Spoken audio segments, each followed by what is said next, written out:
Magandang umaga sa inyong lahat. Nandito kami sa Abrio Street dito sa San Miguel, Manila. Malapit na malapit to sa Malacanang. At kaya kami nandito ay upang ipakita sa inyo ang BBM tree or ang Bongbong Marcos tree. Pero bago lahat yan, gusto ko ipakilala sa inyo ang aking mga kasama. At walang iba kundi si Colonel Noel Stanislao at saka si Fiscal Cassie Sison. Pareho silang mga kaibigan ni Presidente Bongbong Marcos noong kabataan pa niya. In fact, itong si Fiscal Cassie Sison ay kasama ni Presidente Bongbong Marcos sa eroplano na nag-crash dyan sa Cavite. Pati si Colonel Noel, silang dalawa kasama ni Presidente doon sa eroplano na nag-crash doon sa Cavite. Noong 1978 pa yun, no? Pre, no? So ngayon, ay nandito kami upang ipakita sa inyo ang isang puno. Ito, malaki na. No? Isang acacia tree na ito ay pinangalanan na Bongbong Marcos tree. Bakit nagkaroon ng Bongbong Marcos tree? Kasi noong panahon ng kabataan nila, na sila ay very active pa sa kabataang barangay, ay nagkaroon ng tree planting activities ang mga magkakapatid, di ba? Si Senator Amy, si Irene at saka si President Bongbong Marcos. Ito ang resolution ng Barangay Council dito sa Barangay 641 dito sa Manila, no? Na ito ay nagpapatunay na ito talaga, na puno na ito ay itinanim ni Presidente Bongbong Marcos noong kabataan. Ano year ito? August 1977. August 1977 pala ito. Merong activity. Merong tree planting activity ang kabataan nun. Oo. Sila Presidente, very active din naman sila. Very active talaga. Sila. So nakumbida sila rito, napunta sila rito. Tama-tama, lugar ko to. Nandito, napasama ako rito. Ito ngayon ang puno. Kaya ito, na-preserve at napangalagaan. Tama ba, Colonel Noel? Tama. Itong lugar na ito, dito talaga lumaki si Presidente Bongbong Marcos. Yes. Di ba? Ito ang kanyang baluarte. Baluarte niya to. Astig ba siya noong araw? Mabait.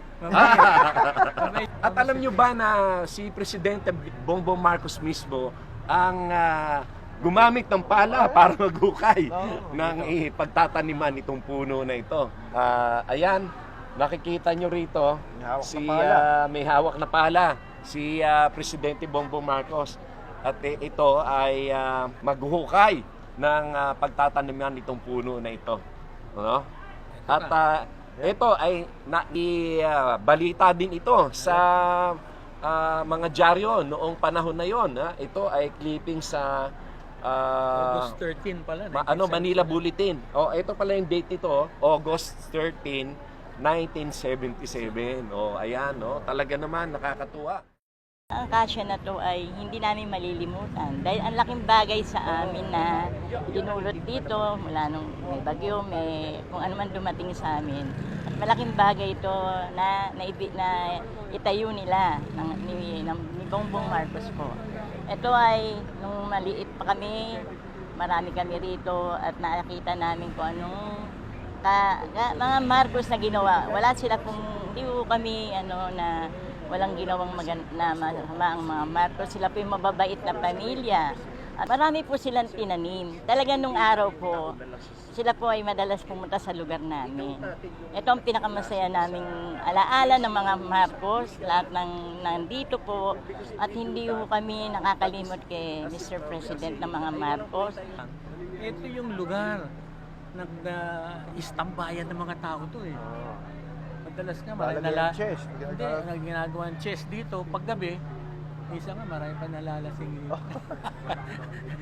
Nagkikwentuhan sila dito. Kaya ito, fun memories marami rito.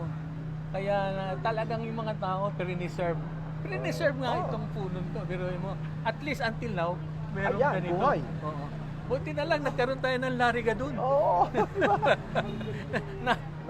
nabigyan ng Nabigyan ng- pansin ng nabigyan puno. ng- Ito makikita mga kababayan natin na si Presidente Bongbong Marcos ay bata pa siya, ay nasa puso na niya ang mga adikain ng ating pamahalaan. Ang tree planting ay sila pa ang nag-umpisa noon. Ayan, ito ang pruweba. Oh. At ngayong araw, September 13, ay kanyang birthday. Kaya kakantahan namin ng Ay, birthday. isa pala, Oo. sekretaryo. Itong plaque na to na ginawa ng resolusyon ng barangay, actually, parang birthday gift nila to sa kanya rin eh. Bibigay natin to sa kanya. Yan, nandyan eh. Oo. Nandyan, yan o.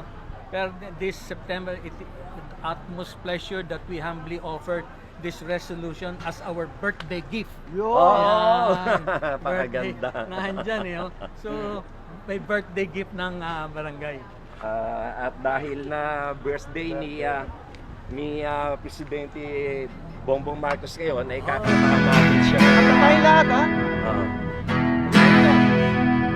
Happy birthday to you. Happy birthday to you. Happy birthday, happy birthday. Happy birthday to you.